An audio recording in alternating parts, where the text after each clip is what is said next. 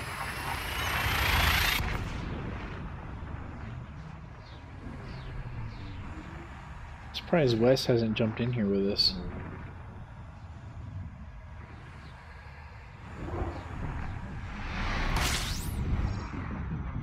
Of course, he didn't really play Elite Dangerous anymore either. Stand by. Scanning now. Collating. Oh, he doesn't have a HOTAS Compiling yet. He's data. been talking about getting Cartography one, update but complete. he just moved and all kinds of crazy. Well, this game is still perfectly playable with an Xbox gamepad. Yeah, I think he really just wants to jump in and What is that? jump in with a HOTAS. Same thing with Trey. That Trey looks was like- also expressing his interest. It looks like a really big water world. I think I'm gonna go here, here, and here.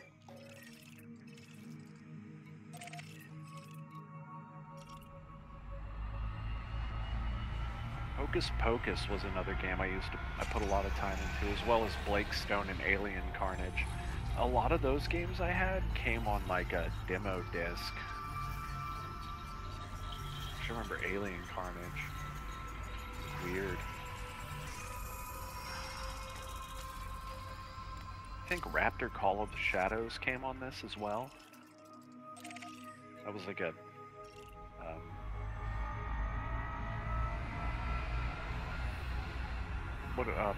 horizontal shooter. When I was about 9 years old, I played a lot of strip poker on the Atari 800. My dad didn't know I found his disc. Was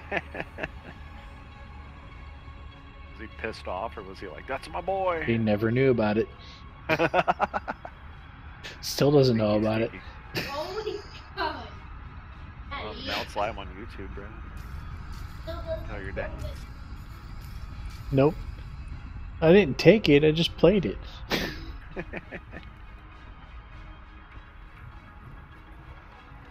Yeah, oh goodness.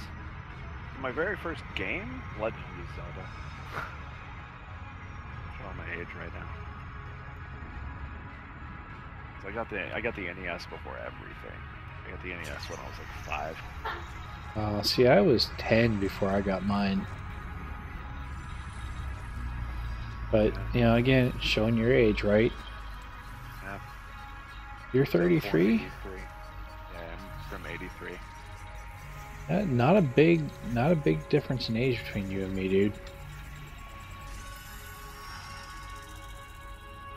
But stuff was moving so quickly, you know? Yeah. Like I mean, imagine, like, I don't know. I didn't experience the video game bust. You know? I was Neither born. did I, really. No, I mean, you didn't either. When you think about it, you know, I was 5 when it happened. Right. And my family was too poor to have ever even got any video games. And so, you know, we got our video game systems secondhand when people were throwing them out and getting rid of them. You know? That's how I got all my video game magazines. Yeah. And so we got our Atari 2600 because somebody my dad worked with was getting rid of it. You know?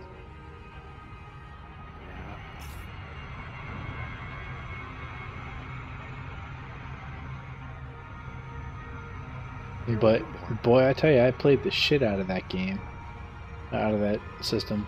We had 4 games, and I still remember all 4 of them. So we had Star Raiders, that was the one that Dad played. We had Missile Command, that was Mom's. We had Pac-Man, which was Brandy's, and we had Pingo, that was mine. Wait, and what system was this? The Atari 2600. Oh, okay. Yeah, how about that? It's a water world orbiting a gas giant. Next system en route. What's that? Selecting next system en route. I said, oh shit, I closed down the stream. I didn't mean to. Make the jump. Jumping. Well, we got 16 jumps, and probably another handful after that.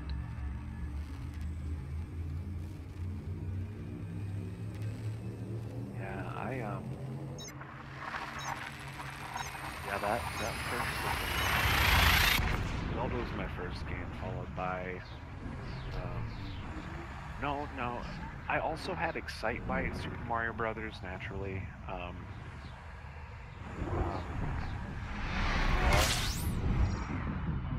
Think of the other games I had at that point. Completing system scan. Stand I had by. a bunch, I remember.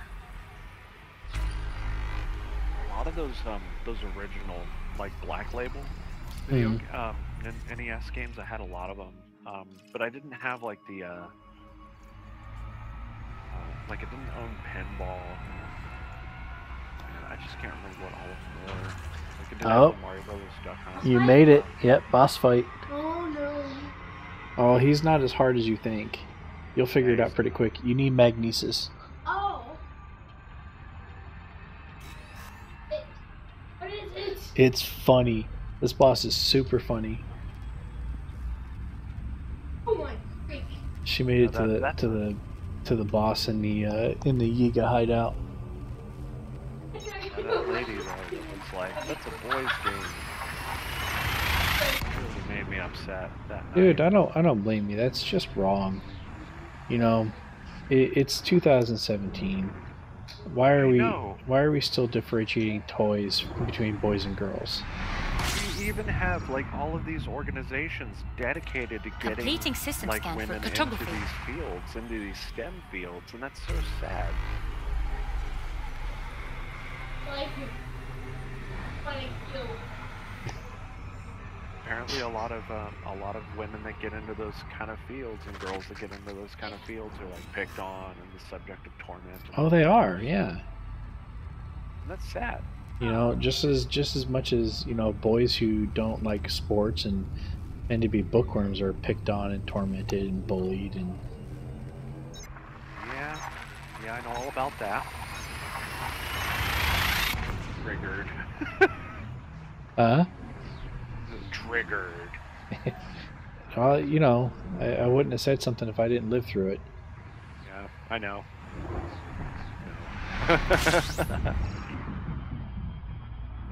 That Gathering I think information. was a big cliche. Cartography has now like, been you know, you had updated. that division in those infrastructures. You know, you had like your jocks and your. Well, and God help you if you ever got glasses, because, you know, immediately you become Four Eyes and are just, you know, the target for everybody. Every kid with a mean streak. Try being tall, man. Yeah. You wouldn't think it. You'd think people would be fucking scared of you because you're tall. Or overweight. Right? But then you're like, you know, you don't want to fight these people, and they're like, you know, they're just pushing you around, man. It's awful. And they're calling you like Beanstalk, Skeletor, and like, I wish I was actually talking about myself at this point, but sadly, I'm actually talking about my sister. Was called those names a whole lot. If you ever meet her, she's not quite as tall as me. She's about 6'1". Hang on, I need to assist Rachel. No problem. Rachel, go. What are you doing? You don't need it yet. Go up and smack him around. Put your good armor on and go smack him around.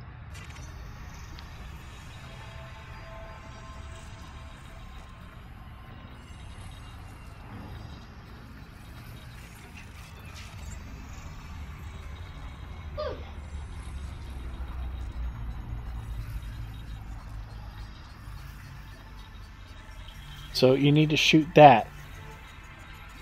Yeah, shoot it when it's over his head. Ah. You need to shoot it with a normal arrow. Oh. Shoot it. Oh no, use stasis on it.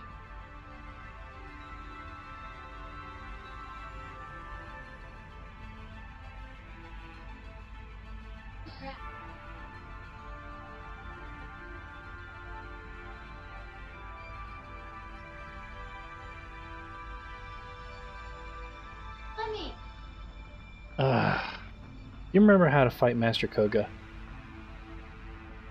Goodness. Let me get a. What did you have to do to cause him to drop that stupid bomb on his head?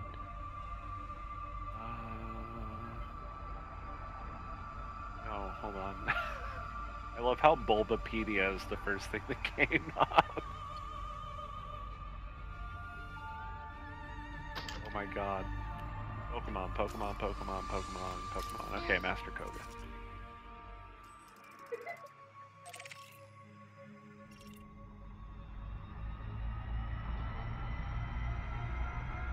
Oh my god. I don't remember. Let me look it up.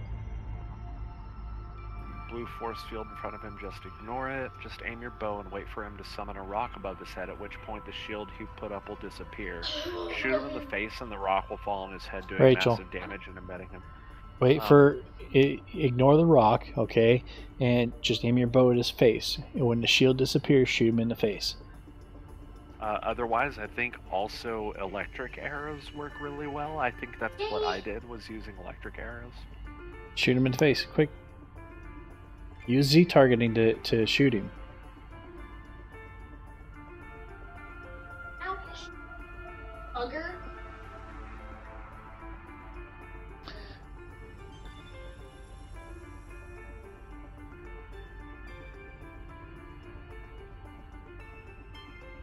And then during the next phase, You're you just too shoot him. slow.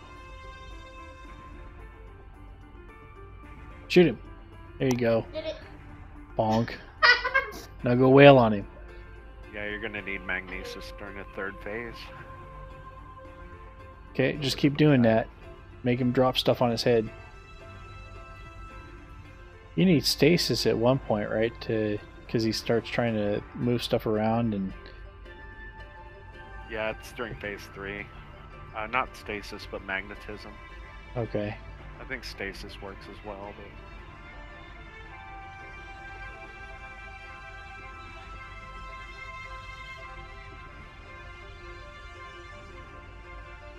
Oh, did I run myself out of team? Oh no, I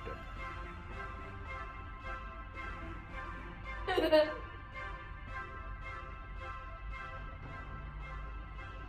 Alright, so... Next phase, same thing. You wait until he's got something over his head and then you shoot him. Electric arrows work really well. I don't have any. Any kind of arrow. You see how he spins them? Wait until it's above his head and then shoot him. I really should pick some of these games that have demos Ow. on the Steam sale. That would probably net me some views. View them. Yeah? Is that you back on the stream? Yeah, that's me. Okay. Oh. How many jumps do I got? Move or die? 13 jumps.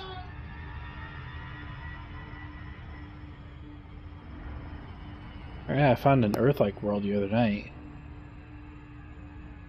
Yeah? Yeah, I found one the other night as well.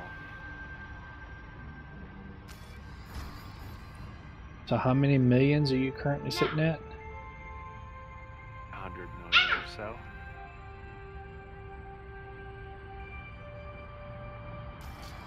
You saving up for your cutter right now? Hell yeah. Awesome, dude. But then when you get back to the bubble, I don't think the cutter is sold anywhere out here. no, absolutely not. So, and I don't have the rank to buy it anyway. The rank grind, I would, Yeah. do those passenger missions. They're fun as hell. Yeah, I 'Cause might you're do not that. Going far. Hey, Copper. Basically, you're stacking them just like you stack, just like you would stack the older missions. Oh, which I still no. cop out, but like, it's better than nothing. Daddy. I keep on. That's why you need magnesis. I'm sorry.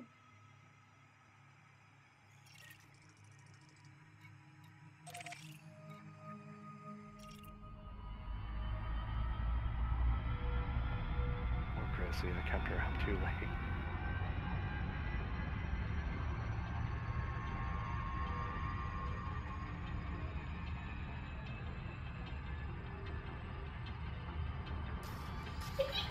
planning on making the entire journey tonight? Yeah. I don't have too much How far do further you to have go. left? Probably just over 1,000 light years. Let me see. How many jumps is 1,000 light years for you? Between 16 and 20. Galaxy map. Galaxy map. And you engineered your frameshift drive, right? Yeah, What grade? 5. You did a grade 5. That's cool. Oh, Yeah, so 1,400 light years. Deleted all my in-between waypoints. Just been using ED Discovery for it.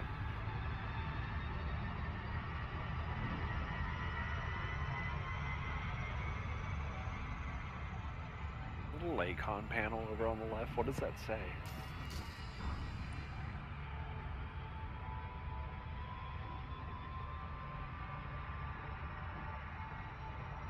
Did you hear me? Yeah, Oh, okay. I'm showing it to you. Okay. Pause. Okay, you can look back. Lakon systems. Something overview. Core 1, Core 2. System junctions. That's cool. Right? It's a nice touch. It's gonna be nice when we can finally walk around the inside of our ships. What does that do? They haven't said. In order to, not set the wrong expectation, they opt for not setting expectations at all. Good idea.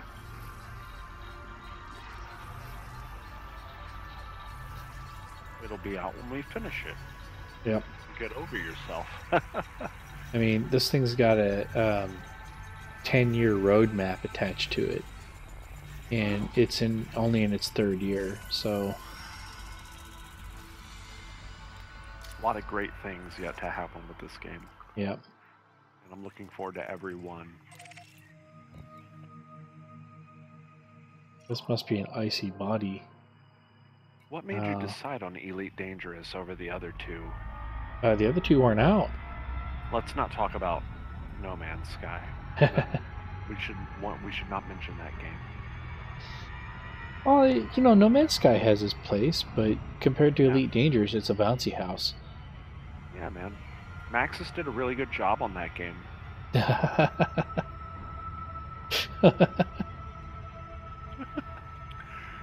Once again, I'm referring to Spore 3. Spore 3, No Man's Sky. I'm going to type that in chat and see if I get anybody.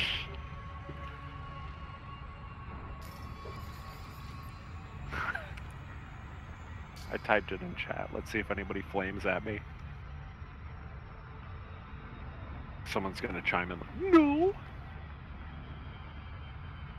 No, I doubt it.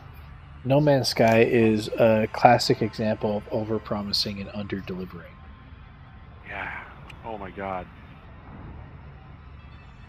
So they set the wrong expectation. It's sad too because it looks like such a gorgeous game, and then like, damn, it's about refueling your ship. Yeah. Like, imagine if that was a much more involved process than just fly around that star right there. And it's like, they say the same thing about Elite Dangerous. It's it's as wide as an ocean and as deep as a puddle. But the difference with Elite is you get just as much content as you want out of it. Oh. It's at least got a lot more to do than No Man's Sky. As deep as a puddle? Fucking Thargoids. Right? Motherfucking, what game are you playing? Because over here we're in Thargoid land trying to figure that shit out. This is a community effort. I've never seen any MMO, and I'm sorry, yes, I'm once again relating Elite Dangerous to an MMO because it fucking is. I don't disagree with you. You're not wrong. No, they disagree. But with all that set aside, like you don't get MMOs where it's like there's a fucking mystery and it's up to the community. That doesn't fucking happen. This game is unique in that way, and that's amazing. That is, to me, is right up there with that old Star Wars RPG that was like completely open and like people were just role playing it to hell. Like Star Wars Galaxies? I believe so. Yeah, I never played it myself, but I've watched The people old Sony talk one? about it. Yes, where it was just like there's not really a story or anything. It was just like a world that you existed in, and like people were like taking over like places with mobs, and like they would set up like guild halls and there, and like Yeah. they would just role play. Yeah, well, then you come down to the difference between the two major styles of MMO, right? Go on. You have the theme park MMO and you have the sandbox MMO, right? A theme park it's flashy and pretty, and is a very guided experience. But that accounts for 98% of MMOs. Right, because that's what players generally want. Oh, I'm doing Loop of Shame here. I can see the draw for it. I definitely can. And then there's the other side of that is the sandbox MMO, which is the only gameplay is what the players want to do. You do what you want. That's kind of Elite Dangerous. That's exactly what Elite Dangerous is. I mean, there still is all that story, but I mean, yeah, I guess it is kind of being tackled in the way that the players want. Yeah. But the real magic with Elite Dangerous is that they don't put any responsibility on the player. Hey, it's an ammonia world. That's the first one of those I've found. Yeah, I found one today too. Are you following me? I might be. I don't know, this one... You're not at the same place as me. When I found the... does it say first explored by... Next system en route. No, it doesn't. I haven't found any of those. Looking next star system. Because I promise all of mine do now. Everything I found today was a first explore, or first discovery. So, I think the real magic with Elite Dangerous is that, they allow you to be just the everyman. Yeah. You're not the Kwisatz Haderach. I mean, I don't know about you. I'm a fucking space cowboy. You're a space ninja. True. Space cowboy ninja. Right. Space cowboy cyborg ninja. I like it. Space cowboy cyborg ninja. I'm just pulling Genji out of Overwatch again. If you've seen Completing the system cyborg scan ninja for character cartography. in Overwatch. I Halloween costume? Cyborg ninja. haven't followed anything with Overwatch. As far as games go, modern stuff, I'm not very well. I guess you could say I'm not very well rounded. No. I have 2 or 3 games that I play, and that's pretty much it. I am personally in awe of Blizzard. Like, how do they do it at Blizzard? They hire lots of really amazing talent, and they pay them crazy amounts of money. I am just saying, like look at their track record. Rock and Roll Racing, amazing game. Lost Vikings, amazing game. Oh, dude, I still play that game. Dude, yeah, you can get it free now. Amazing. I have it on my Super NES. StarCraft, Warcraft, like all of these are just hits. Like hit after hit after hit. You know what I mean? Like did they ever put out a game that just flopped? Diablo 3. Huh? Diablo 3. Diablo 3 did Stand not by. flop. Scanning now. Yeah, it could be Later. argued it kind of fell on its face at Compiling first. data. Cartography update complete. But it's doing good now. Yeah, an expansion and how many patches later? Oh, no, I can actually say Heroes of the Storm probably qualifies as kind of their weakest game. Probably. Heroes of the Storm. Isn't it their MOBA? Yeah, that's their MOBA. They were like it. They were a little late to the MOBA game, though. I agree. I think that they did bring a fresh perspective on the MOBA. The way that they do their mechanics is a lot more like Probably. leans a lot more toward a learning curve than the League of Legends and the Dota 2 learning Gathering cliff. information. Which, Cartography like, has luckily now been Riot updated. really did a great job embracing their community with League of Legends and got a lot of support for players who were just starting out. So that game is a lot more approachable than Dota 2, but Dota 2 is just still... Speaking of learning cliff, that seems to be a common theme with games that I like, is they usually tend to have very steep learning curves. Yeah. Did you play Dota 2? No. And again, well, the MOBAs just weren't anything that's, you know, it's all PvP all the time really doesn't attract my attention. I always thought that way about myself too. Like, and then I started. So it all started with fucking Half-Life, because I was like, you know, friends are playing like, oh god, what were the big, like, Quake and stuff like that, and they're doing that. Half-Life drops later, and we get all of the expansions for all the mods for it, like Day of Defeat and Team Fortress. Exploration and data I actually saved. started playing a lot of those, and I was like, yeah, this is cool. Counter-Strike, and I didn't really like Counter-Strike as much, but I was never into like the that kind of game. Like, I never really liked any of the Tom Clancy games or anything like that, even though my friends were just like high regard for them. But yeah, Team Fortress 2 and Day of Defeat were just like, that was my jam when I was younger. Back when Steam was just like a little, basically it looked like a chat window, like Trillian or ICQ. Was Steam really that primitive when it first came out? I mean, yeah. I had it when it first came out because I got Half-Life 2 the day it dropped, but I don't remember Steam being that primitive. No, this was long before Half-Life 2. This was still Half-Life 1. This was kind of toward the end of the but Steam came out with Half-Life 2. Gathering information. Whatever it was Cartography has before now been that. updated. Okay. Maybe you're thinking of Quake World? My earliest memory of I didn't play Quake at all. No, Quake World was a service. No? I remember specifically it was called Steam.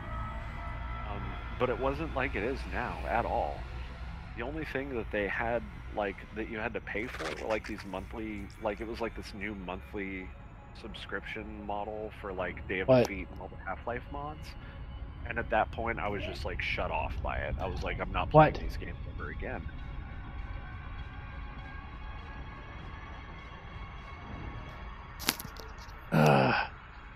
Follow the quest marker. What happened? Right there. That's where you gotta go. She's lost. She hasn't climbed the Wasteland Tower yet, so she's, you know, totally lost. And good luck with that. she's, dude, she just likes, I think she likes the challenge of finding her way around without a map. Yeah, you know, remember what I was saying about how some of the, you know, the toughest people I know are girls? How about your niece, the badass? Yeah, right. Nobody fucks with her. You know, I can't wrap my head around it. You know, when I was in school and when you were in school, you know, being the nerd meant, you know, you were bullied, right? You were picked on mercilessly. Oh yeah. You know, so my wife and I were both just, we were not popular. Right? And then we grow up and get married and have a kid, and she's one of the most popular kids in her freaking school. How the hell did that happen? Because of the way that computing in general, I believe, has caught on. I don't think that's it. Because when you and I were young, you know, that was the trope, is that, you know, oh, look, it's the nerd, they're programming stuff on their graphing calculator, and you know, they've got their computer at home, and we don't even have that. We barely have a VCR, you know. Yeah, I have a Nintendo, but that's different. You know, but like the real badass nerds, like we had PCs, and we did PC gaming, you know, Microsoft Flight Simulator. Mm-hmm. And yeah, and it was definitely seen like that. But now we're living in like, and Rachel is growing up in a society where everybody has a computer. And I think with that comes a lot of like, do you know how to operate this thing? You know what I mean? Like, wow, that's pretty impressive. Because it's funny that I suck at it. It's funny that, you know, when we were kids, you know, nerd and geek, they were insults, right? Yeah. You know, but in her generation, they're compliments. They're terms of respect. Yeah. And it's great. I think that has to do with, you know, our generation and what we put up with while growing up, and now we're the ones in control, not the bullies. You know, pretty much. The bullies are just misspelling all this stuff on Facebook, I feel like.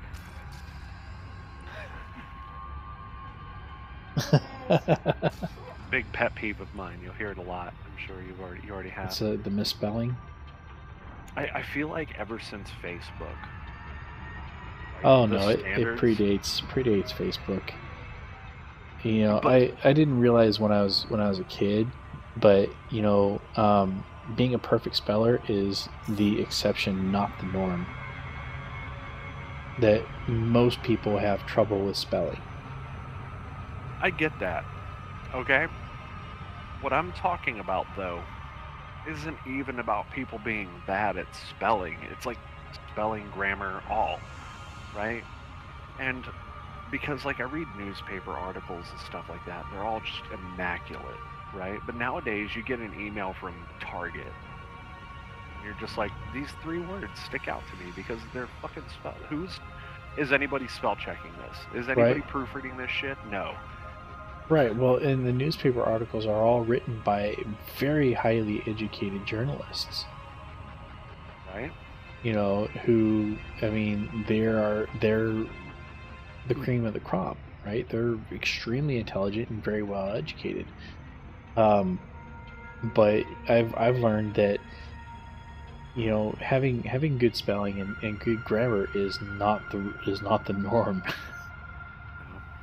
You know, definitely not. And certainly people have a much harder time with it than I do. You know, I'm finding most of the people I work with on a regular basis, they struggle with it.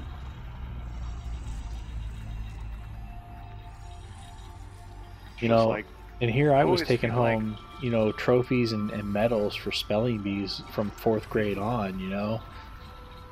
That's what I should have been doing when I was in, but no, I was like, art. I have a picture that's actually in my closet right now because my mom framed it. From the 1st grade, I won an art contest in pastels, painting to music. Nice. Yeah, entire school actually was doing it as part of a curriculum. So I actually won that contest against the entire school. That's something, dude. I never touched art ever again.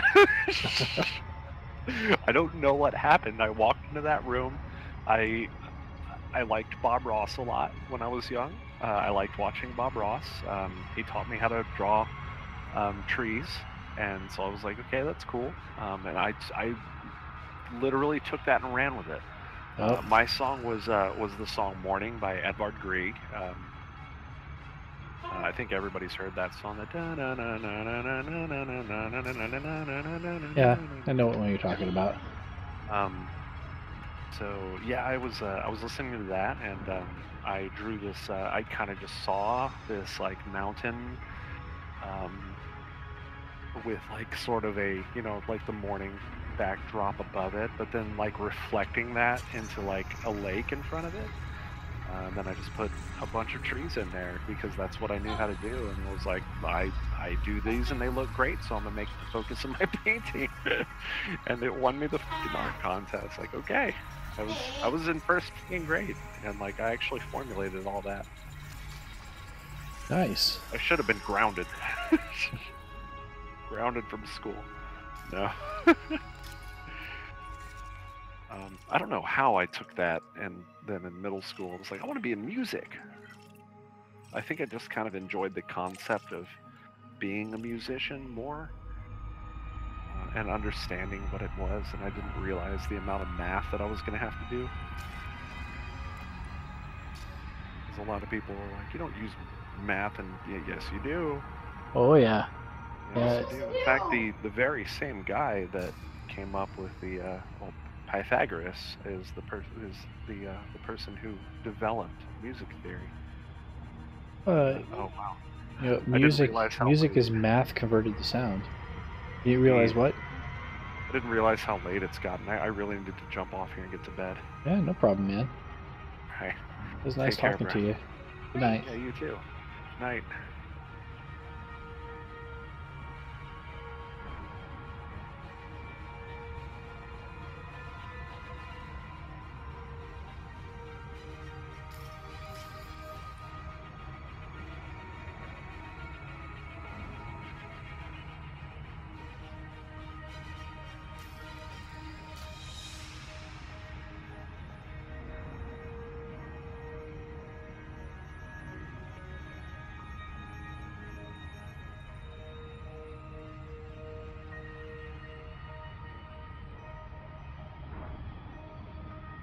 Oh my.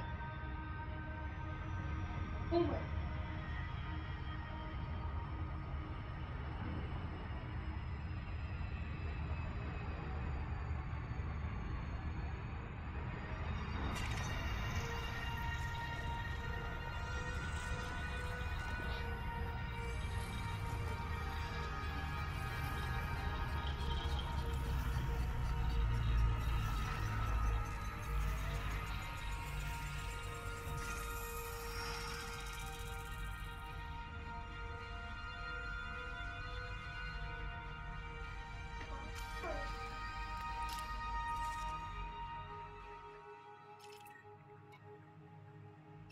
Next system en route.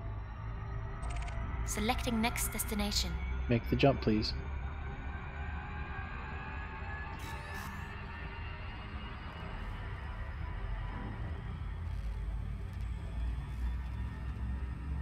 If you dash, so will she.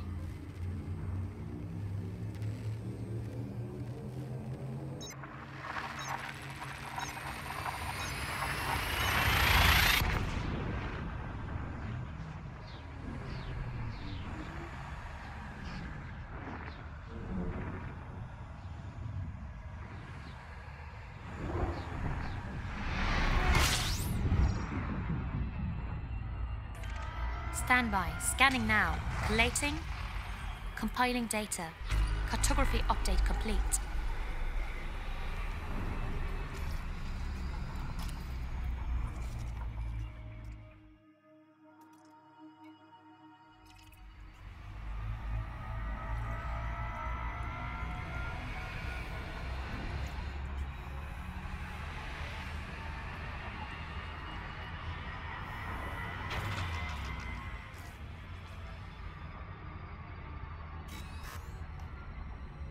She'll tell you when you can leave the bubble.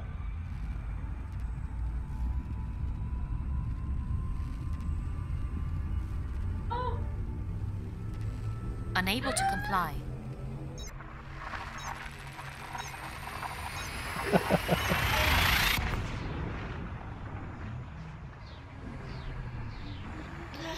Come on, you can do it.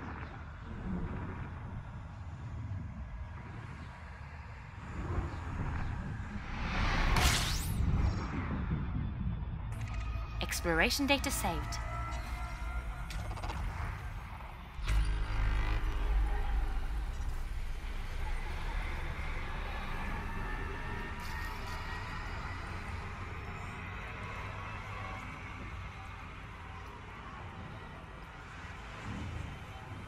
Yeah, you are.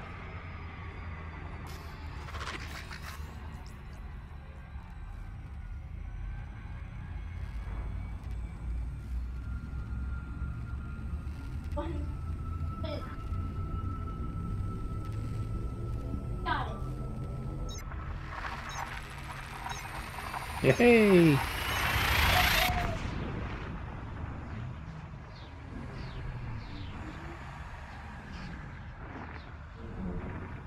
Over. Nope.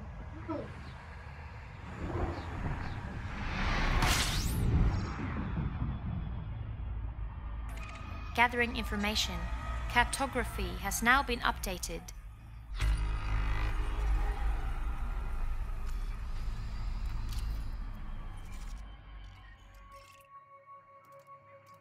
Hmm.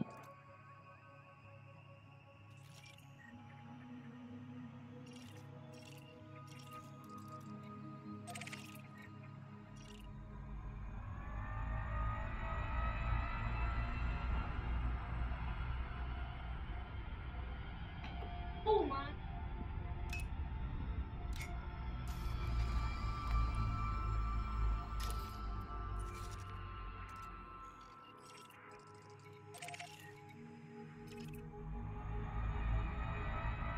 You don't need it for the dungeon.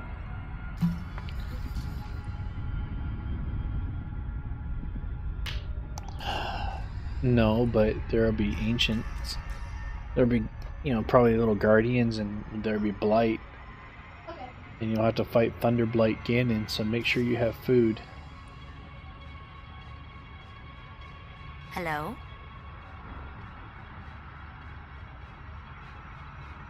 Yeah.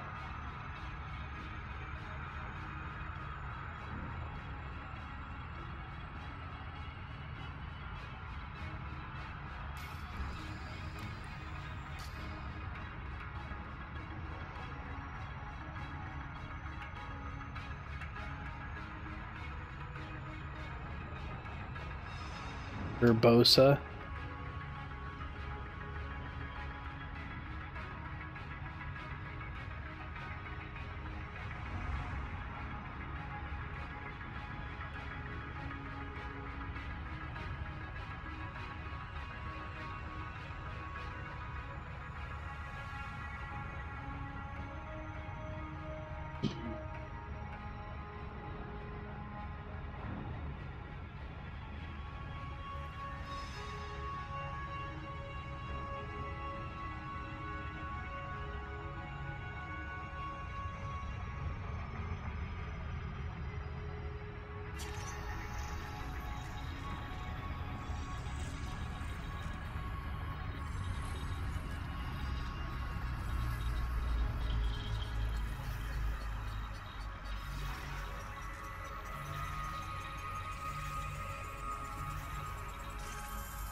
Bless you.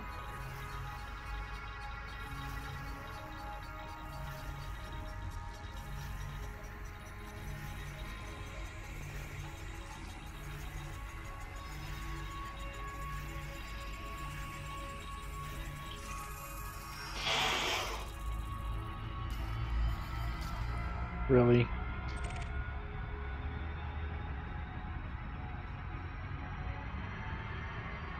Oh, you're streaming. As if you didn't know.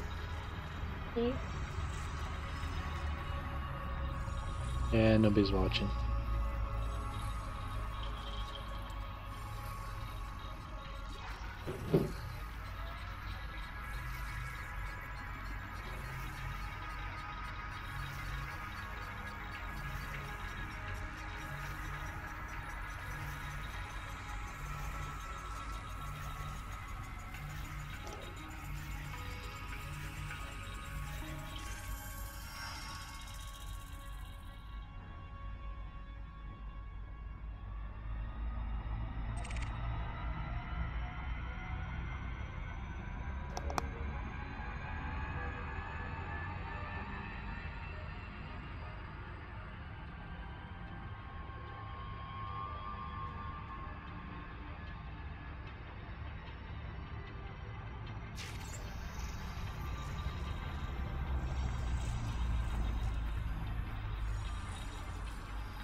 What? Uh.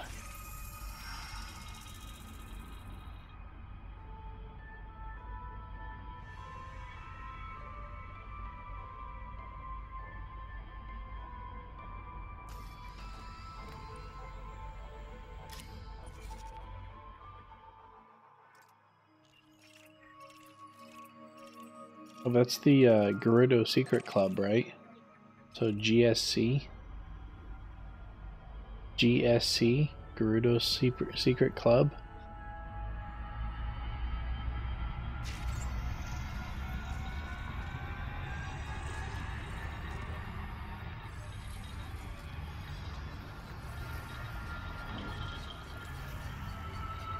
Do you want to know how to get the password?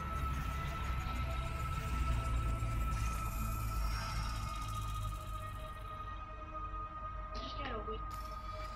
Do you want to know how to get the password? So, go across town. There.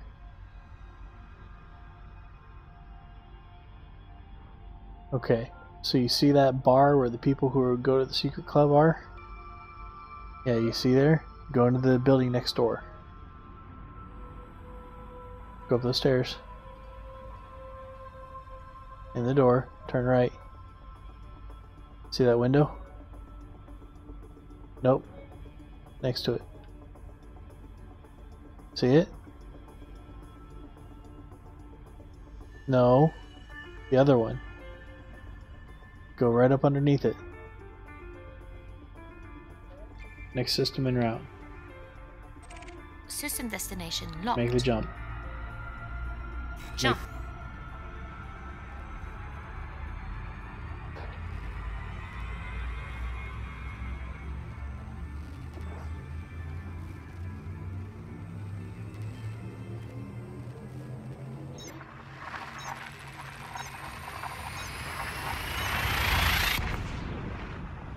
No.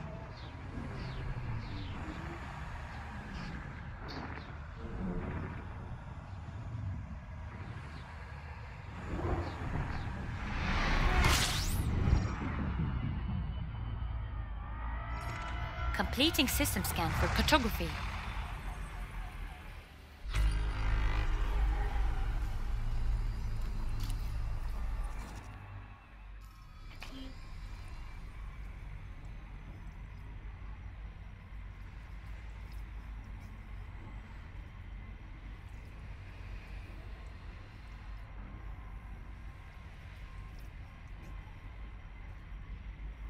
Yeah.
Should be a cook pot around there somewhere you can Gathering use. information. Cartography has now been updated.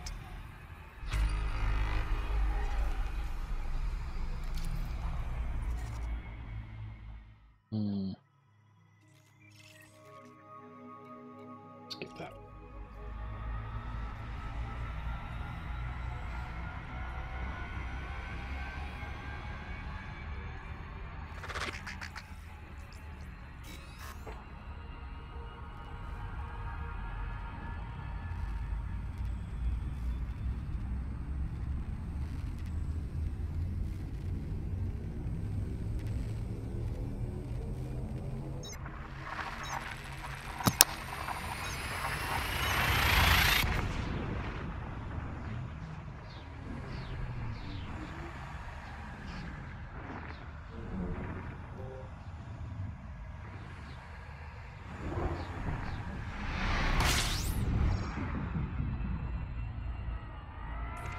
Stand by. Scanning now.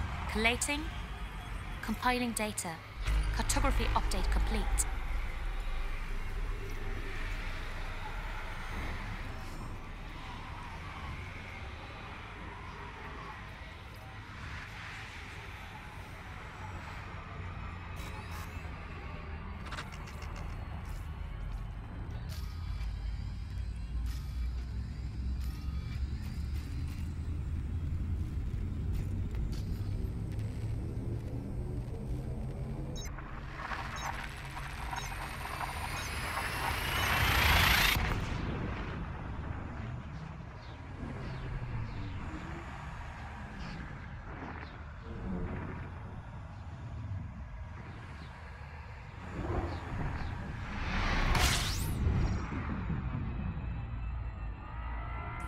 Completing system scan. Stand by.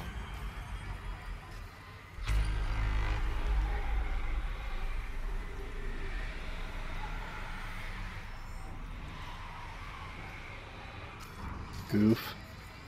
I heard that. Uh-huh.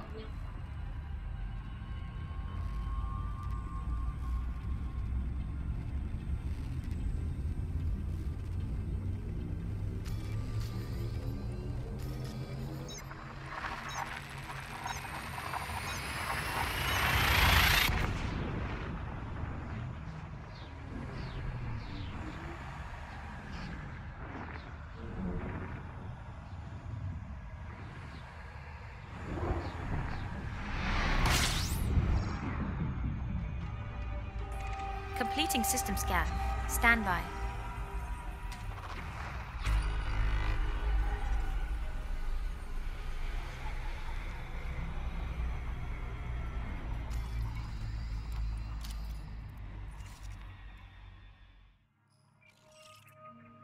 Wow.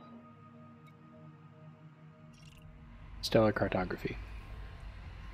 Stellar cartography.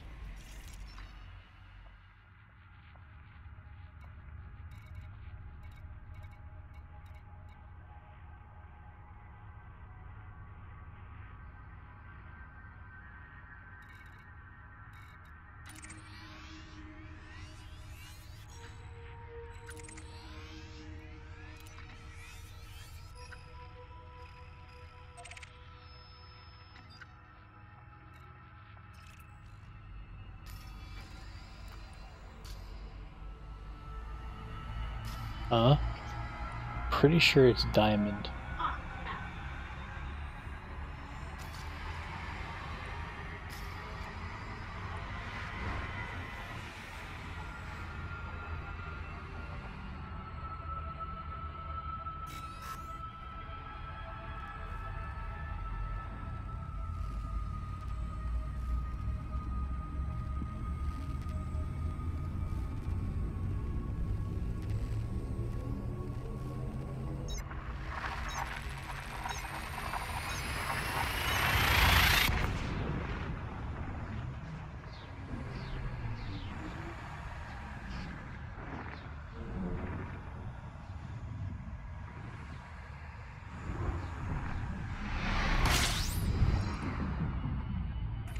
Completing system scan for cartography.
a shelfie.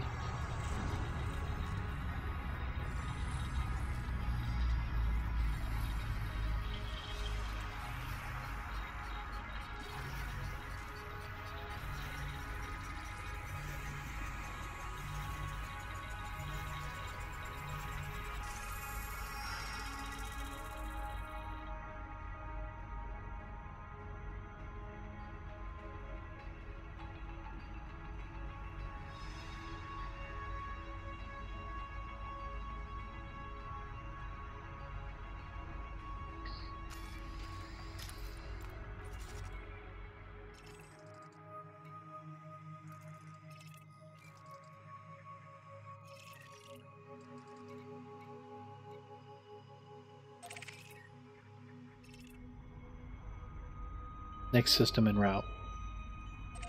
Selecting next destination. Make the jump. Engaging jump. Hello, Colonia Nebula.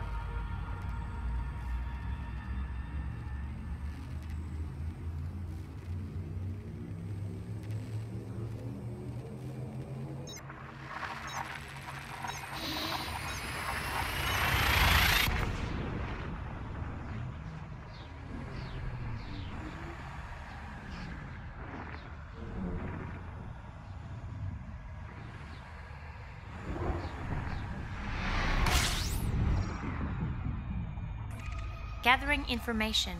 Cartography has now been updated.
Standby. Scanning now.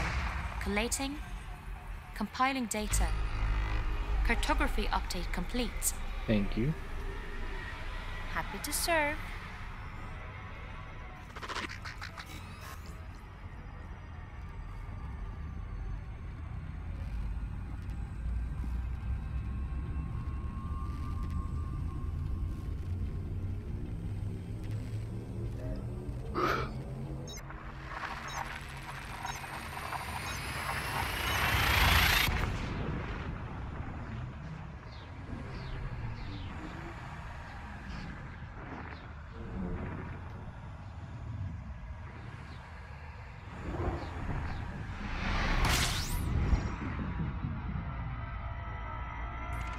Standby. Scanning now. Collating. Compiling data. Cartography update complete.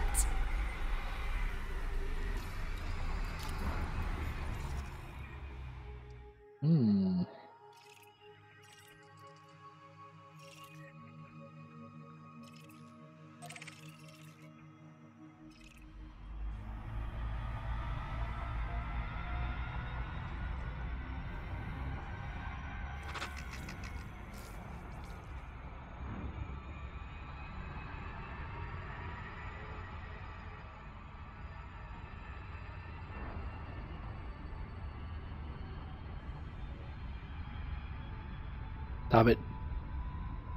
That. Making me yawn.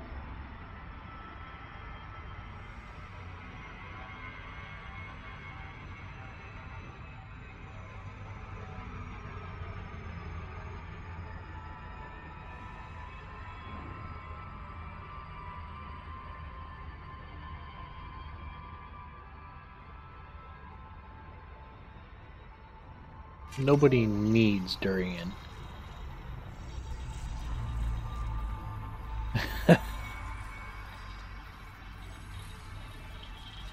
Nobody needs a fruit that smells like sewage.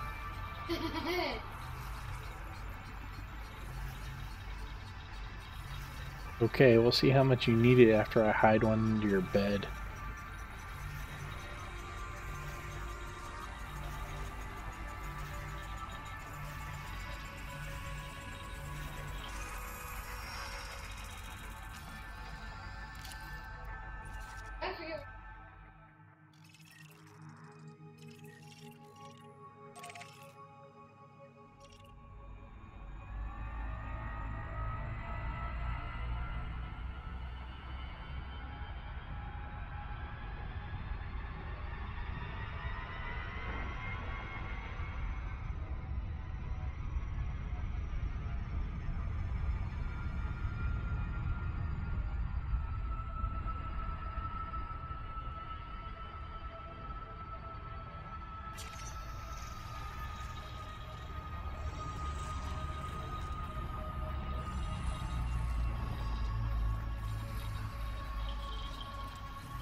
Next system en route.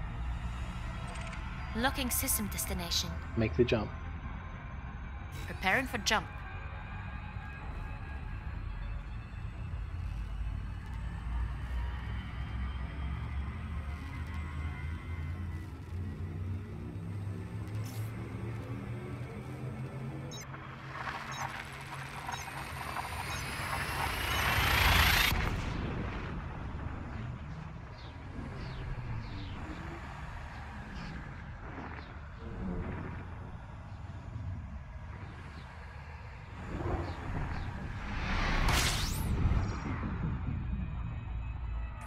Exploration data saved.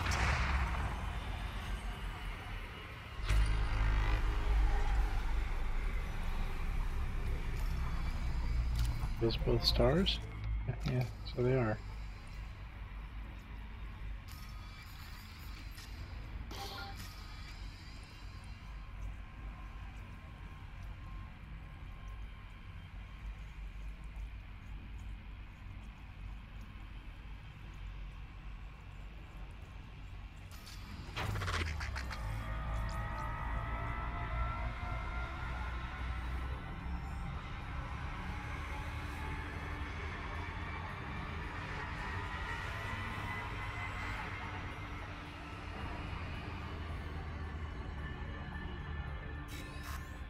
What?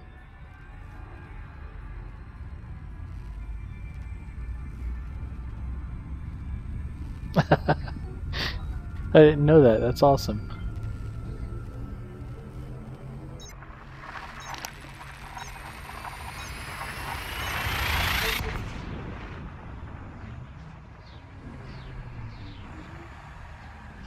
Oh my god.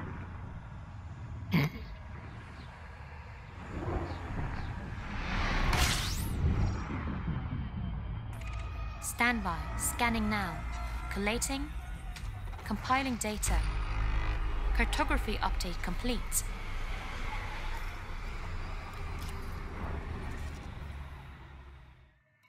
My.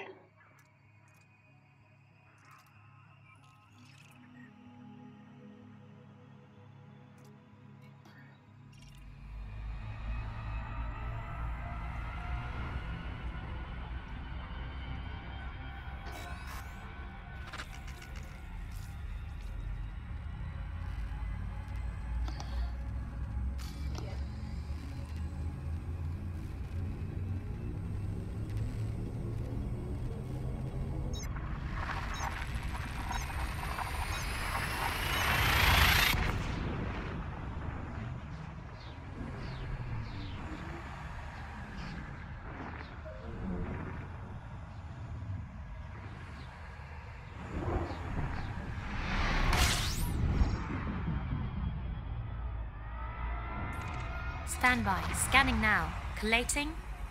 Compiling data. Cartography update complete.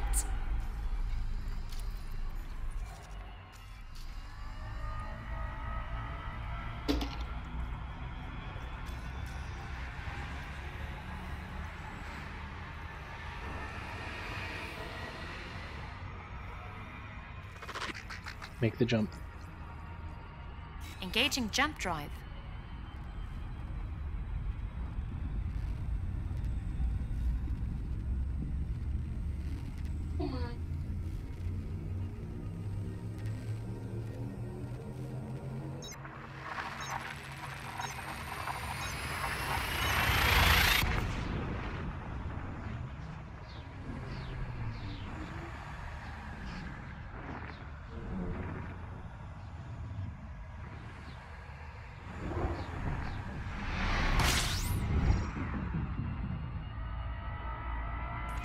Completing system scan for cartography.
Stick to the shadows or it'll melt. Gathering information. Cartography has now been updated.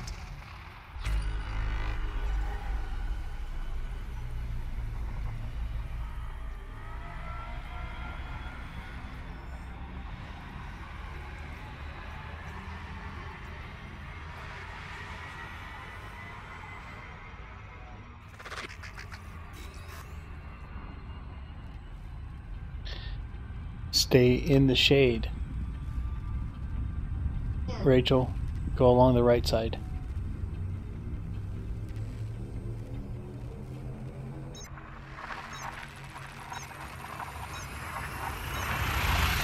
Yep.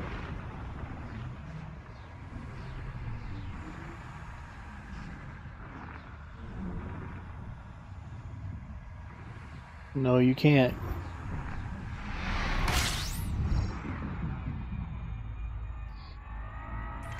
Completing system scan for cartography.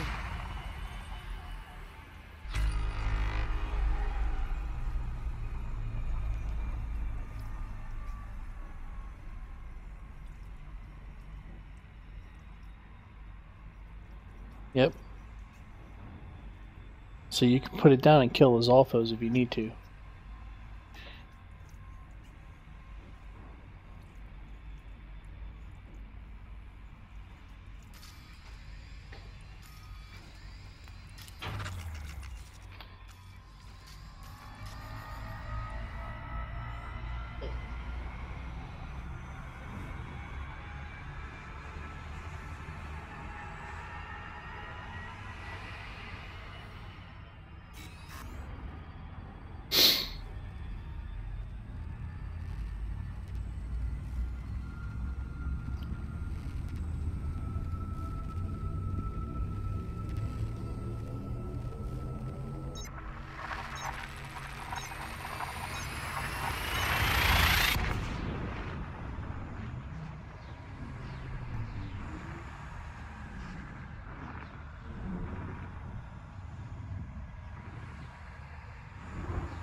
Completing system scan. Stand by.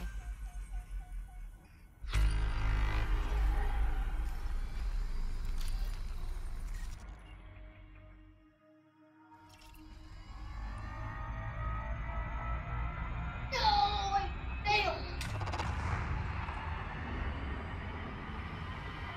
Did you get killed?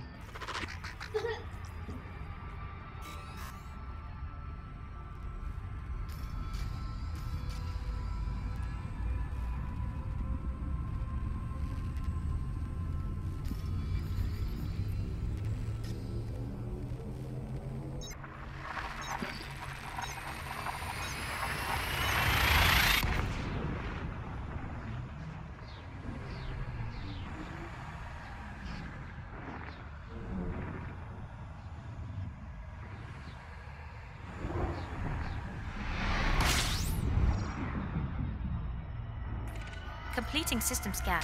Stand by.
Gathering information.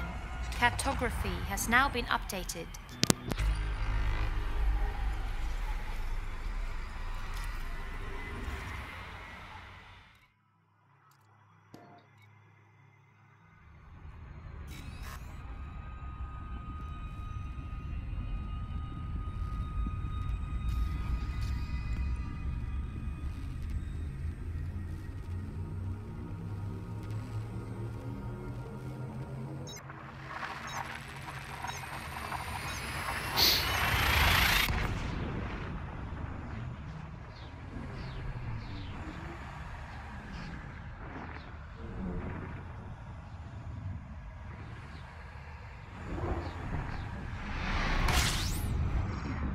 Ooh. Purple. Gathering information. Cartography has now been updated.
Stand by. Scanning now.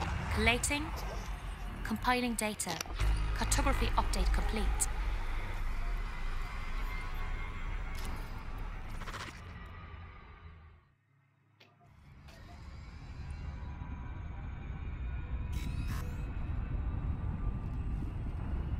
Here we go.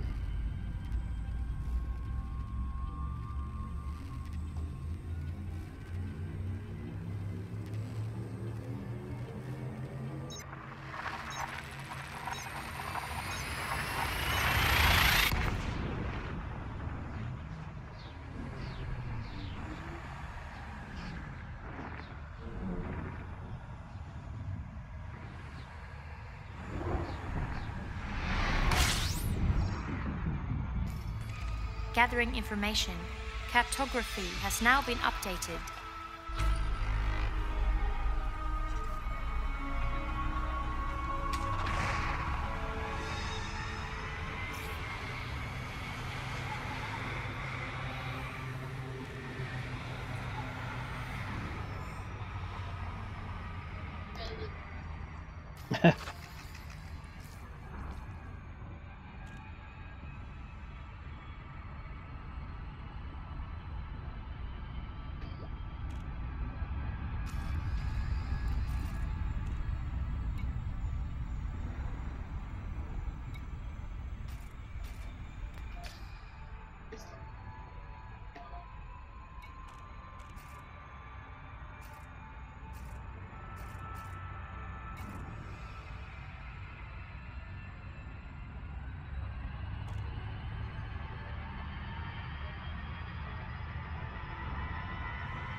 What, Rachel?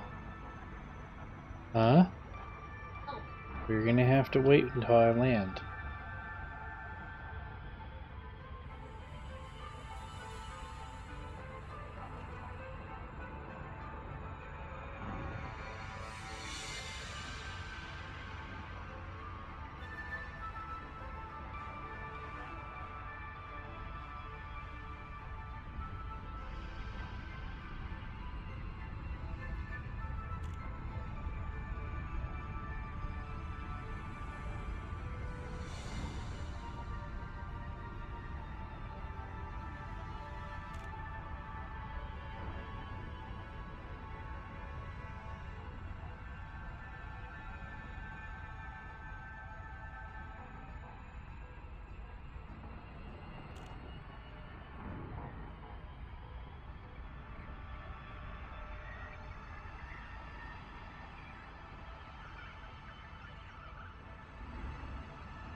Disengage on my mark.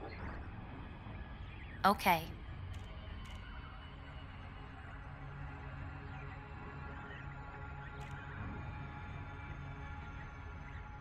Now.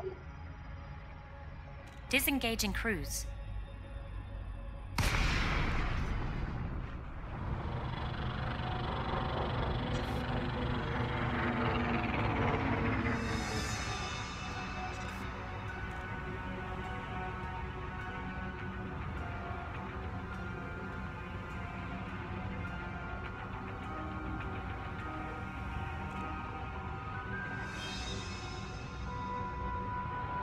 Flight, this is Lakon Tango Alpha Yankee requesting permission to dock.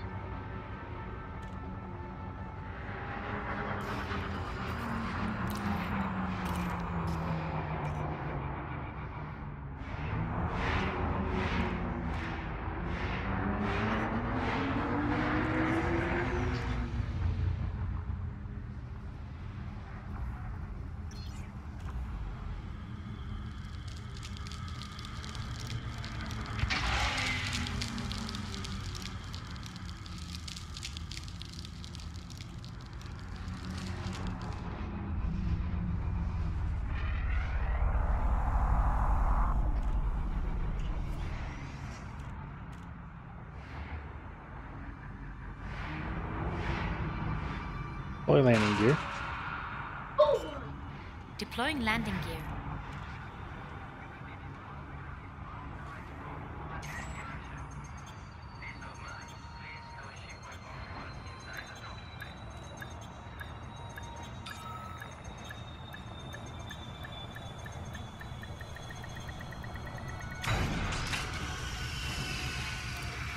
Perform Shields routine online. maintenance.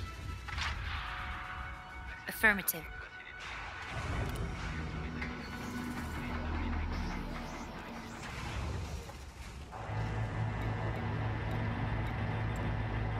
Repairs.